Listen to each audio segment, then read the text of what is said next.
എനിക്ക് എനിക്ക് my boss ഭയങ്കര ആ, ഇഷ്ടമുള്ളൊരു ആ, സിനിമയാണ്. ആ, ആ. എനിക്ക് തോന്നിയിട്ടുണ്ട് പലപ്പോഴും സായിച്ചിന്റെ യഥാർത്ഥത്തിലുള്ളൊരു ക്യാരക്ടർ മൈ ബോസിലെയാണ്. ഓക്കെ അത്ര ഓക്കെ ചില്ലാണ് ആ ആക്ച്വലി അതെ അതെ സായിച്ചൻ വീട്ടില്. അതെ ഇപ്പോ ഫ്രണ്ട്സ് ആണെങ്കിലും ഇപ്പൊ പുറമേന്ന് കാണുമ്പോ ഭയങ്കര ഗാംഭീര്യമുള്ള ഒരാളാന്നേ തോന്നുള്ളൂ. പക്ഷെ വീട്ടിൽ ആക്ച്വലി അത്രയും ഹ്യൂമറും, ഉം, അമ്മയാണ് ഹ്യൂമർ ചെയ്യണമെങ്കിലും അച്ഛനാണ് ഹ്യൂമർ സെൻസ് ഉള്ളത് ഭയങ്കരമായിട്ട്. ഉം, ഉം, ഉം. അപ്പൊ അമ്മയ്ക്കൊട്ടും ഇല്ലാന്നല്ല കേട്ടോ. പക്ഷെ എന്നാലും അച്ഛന്റെ കഥാപാത്രം മൈ ബോസ് ആയിട്ട് ഭയങ്കരമായിട്ട് ആ കണക്ട് ചെയ്യുന്നു. ഓക്കെ ഓക്കെ ഇപ്പൊ പിന്നെ നമ്മൾ തന്നെ സിനിമയുടെ ചില സീനുകളൊക്കെ ആ ഇപ്പൊ ഇങ്ങനെയൊക്കെ പറഞ്ഞു കൊടുക്കാനൊക്കെ പോണ സമയത്ത് സായിച്ചേട്ടൻ്റെ ആ ആ എക്സ്പീരിയൻസ് വേറെ അല്ലേ. അപ്പൊ ചില സമയത്ത് ഇങ്ങനെ ഇതാവുന്ന സമയത്ത് ഞാനാണ് ചെല്ലുക. ഉം, അപ്പൊ പറയൂ ഇവരോട് അതെ അവൻ വരുന്നുണ്ട്, ഉം. ഇനിയിപ്പൊ അവൻ എന്നെല്ലാം പറഞ്ഞ് സെറ്റാക്കും.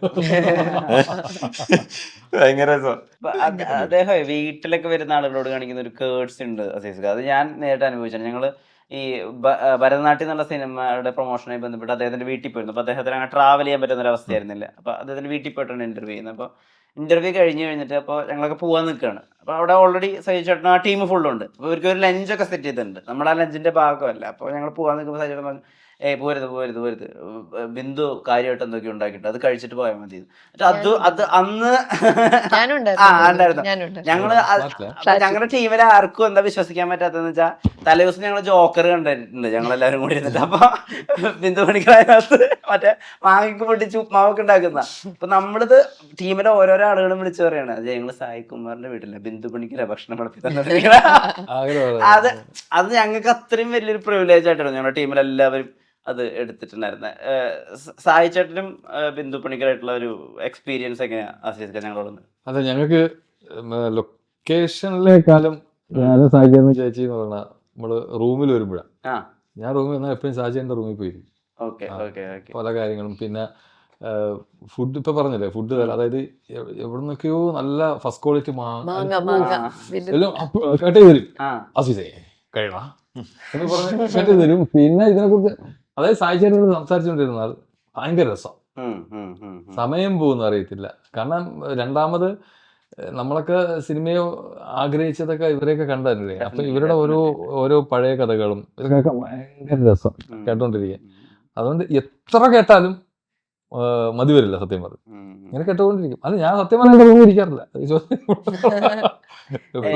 എന്താ ക്യാരക്ടർ? സാധാരണ റിയൽ ലൈഫിൽ ഷെഫ് അല്ലേ, പക്ഷെ ഇതിൽ നായകനാണ് ഷെഫ് അല്ലേ? അതെ അതെ. എന്താ ക്യാരക്ടർ, എന്റെ പ്രത്യേകത? എന്റെ ക്യാരക്ടർ ഇതൊരു നസ്രാണിക്കുട്ടി, ആ സ്നേഹ മാർക്കോസ്, അത്രേ ഉള്ളൂ. ഇനിയിപ്പോ ആവശ്യമില്ലാണ്ടൊക്കെ ഒന്ന് പറഞ്ഞിട്ട് ഇനി പ്രശ്നമുണ്ട.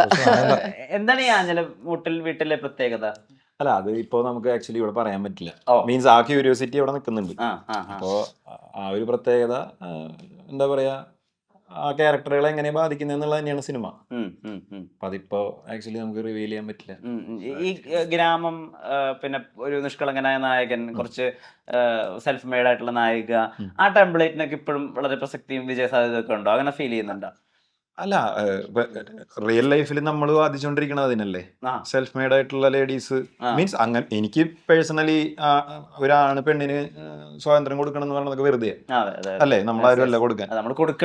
അപ്പൊ അത് അല്ല, ഞാൻ പറഞ്ഞേ ഇപ്പോ പണ്ടൊരു പരിപാടിയിൽ ഗസ്റ്റ് ആയിട്ട് വിളിച്ചപ്പോൾ ഞാനത് പറഞ്ഞിട്ടുണ്ട്.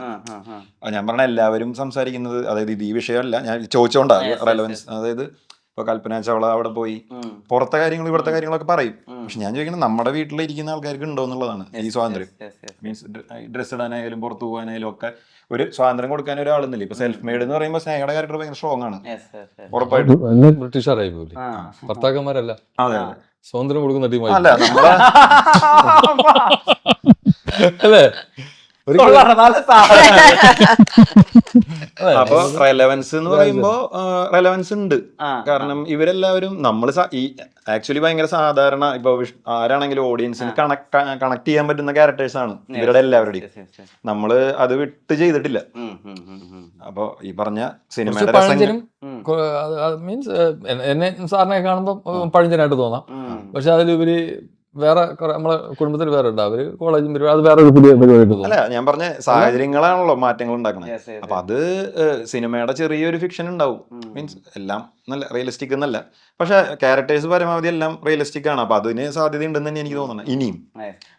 അപ്പൊ 3 നടന്മാരായിട്ട് ഉണ്ടാക്കിയ രസമായിട്ടുള്ള കോമ്പിനേഷൻസ് ഒരുപാട് ട്രാവൽ ചെയ്തിട്ടുണ്ട് in terms of YouTube content ആയിട്ടായാലും ഫേസ്ബുക്ക് ആയിട്ടായാലും. ഇപ്പൊ ഉദാഹരണത്തിന് സിജു ആയിട്ടുള്ള വാഴയില ചക്കട്ടുതറി സീൻ, അത് എത്ര ആളുകളാണ് പിന്നെയും ഫേസ്ബുക്കിൽ ഷെയർ ചെയ്യുകയും അതിനെപ്പറ്റി ആളുകൾ സംസാരിക്കുകയും, ഇങ്ങനെ ഒരു അച്ഛനുണ്ടായിരുന്നെങ്കിൽ, ഇങ്ങനെ അച്ഛനാണ് ഞങ്ങൾക്ക് വേണ്ടതെന്നൊക്കെ പറയുകയും ചെയ്യുന്നു. അപ്പൊ സിജു ആയിട്ടൊരു മീറ്റർ അവിടെ സെറ്റ് ചെയ്തിരിക്കുക, ചില നോട്ടങ്ങൾ കൊണ്ട് മൊത്തമായിട്ട് നിങ്ങൾ വെർബലായിട്ട് നല്ല വർക്കാവുന്നത്.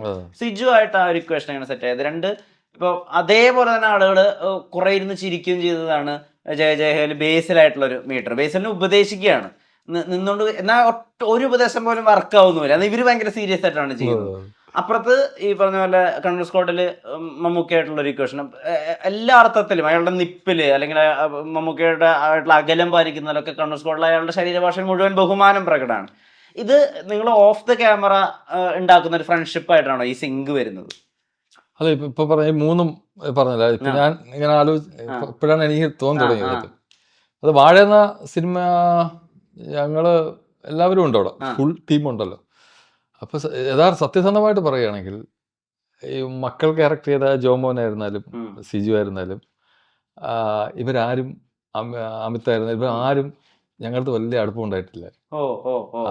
ഇത് കോട്ടൺ നസീറൊക്കെ പറഞ്ഞു തന്ന ഒരു പരിപാടി, എടാ അവരുടെ അടുത്ത് കൂടുതൽ അടുക്കണ്ട, നമ്മൾ വന്നു പറഞ്ഞ് മോണി എന്ന് പറഞ്ഞു. പിന്നെ അവര് ഞങ്ങളുടെ അടുത്ത് നിൽക്കാറില്ല സത്യം പറഞ്ഞു. ഞങ്ങൾ ഈ തന്തമാര് വേറൊരു വൈബില് ചേറൊക്കെ ഇട്ടിരിക്കും, അവിടെ ഇരിക്കും ഈ പരിപാടി. അപ്പൊ ഈ യഥാർത്ഥത്തിൽ ഇപ്പൊ കൂട്ടുകാരന്മാരെ കാലി ശല്യം പടം കഴിഞ്ഞതിന് ശേഷം സത്യം. അപ്പൊ അതെന്ന് പറയുമ്പോ നമ്മള് ചെറിയ ഒരു അകൽച്ച കൊടുത്തതായിരുന്നു അവര്, സത്യസന്ധമായിട്ടും ഒരു അകൽച്ച കൊടുത്തതാണ്.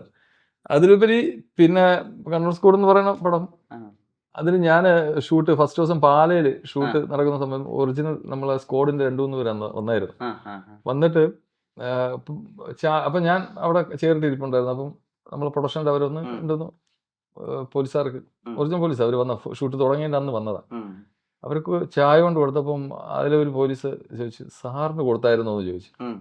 അപ്പൊ ഞാൻ ഇങ്ങനെ കേട്ടോണ്ടിരിക്കും. അപ്പൊ സാറിന് ഉദ്ദേശിച്ചാൽ മമ്മൂക്ക ചെയ്ത ക്യാരക്ടർ ജോർജ്, പുള്ളി അവിടെ ഉണ്ടായിരുന്നു, പുള്ളിക്ക് കൊടുത്തോ എന്ന് ചോദിച്ചു. അപ്പൊ ഞാൻ ആലോചിച്ചപ്പോ ഭയങ്കര കെയറിങ് അതിനകത്ത്, സീരിയസ്ലി ഒരു കെയറിങ്. പിന്നെ രണ്ടാമത് അവിടുത്തെ വന്ന ആ ഒരു പോലീസുകാരൻ്റെ ഇവിടെ ഒരു മുറിവുണ്ടായിരുന്നു. അങ്ങനെ അത് ഞാൻ പെട്ടെന്ന് കണ്ടിട്ടാണ് ഷൂട്ടിന്റെ അന്ന് ഓടിപ്പോയി ഞാൻ റോബിയുടെ അടുത്ത് പറഞ്ഞാൽ ഇവിടെ ഒരു മുറിവ് കൊടുക്കട്ടാ ചോദിച്ചു. അതിനകത്ത് ചെറിയൊരു മുറിവ് കണ്ടില്ലേ, അത് ഒറിജിനൽ പോലീസ് അവരെ ഞാൻ എടുത്തത് അതാണ്. അപ്പോഴെന്തെന്ന് പറയുമ്പോൾ കെയറിങ്, പുള്ളി ഭയങ്കര കെയറിങ്, അതാണ് എപ്പോഴും. പിന്നെ ഞാൻ എന്തെന്നറിയാമോ, ഞാനൊരു സാധനം പിടിച്ചു, എപ്പം മമ്മൂക്ക സാറ് നിന്നാലും ഞാൻ മമ്മൂക്കാരെ ലെഫ്റ്റ് സൈഡ് നിൽക്കുള്ളൂ. ഏത് ഷോട്ട് നോക്കിയാലും ഞാൻ ലെഫ്റ്റ് സൈഡ് നിൽക്കും. ഞാൻ അത് പിടിച്ചതാ. പുള്ളിയുടെ ലെഫ്റ്റ് ഹാൻഡ് റോണി ചേട്ടൻ റൈറ്റ് ഹാൻഡ് എന്നൊരു സാധനം നമ്മള് കിട്ടിയതാ. അത് ഞാൻ എപ്പോഴും അവിടെ നിൽക്കുള്ളൂ. പിന്നെ ഒരു അകലം. പിന്നെ പുള്ളി നമ്മളെ ഭയങ്കരമായിട്ട് ഒരു സുഹൃത്ത് വലയം പോലെ ഞങ്ങൾ ആക്കിയെടുത്ത്. അല്ലാതെ കാരവണിൽ നിന്ന് ഇറങ്ങുന്ന മമ്മൂക്കയല്ല നമ്മൾ കണ്ടത്, 24 മണിക്കൂറും പുള്ളി നമ്മൾ കൂടെയായിരുന്നു. അപ്പൊ അങ്ങനെ ഒരു സാധനം കിട്ടി. പിന്നെ ജയ് ഹേ എന്ന് പറഞ്ഞാൽ ബേസിൽ ഒരുപാട് ഹെൽപ്പ് ചെയ്യും. കാരണം ഞാനും ബേസിലും കാരവണിൽ ഇരിക്കുമ്പോൾ തന്നെ ബേസിൽ എന്നെ വിളിച്ചിട്ട് നമുക്ക് ഡയലോഗ് പറഞ്ഞു നോക്കാം. ഞാനും ബേസിലും സത്യം പറഞ്ഞാൽ ഭയങ്കര റിഹേഴ്സൽ എടുക്കും. എന്നിട്ട് ഒറ്റ ടാക്കിൽ പോയിട്ട് അഭിനയിച്ചിട്ട് ഞാൻ അവനെ പോയിട്ട്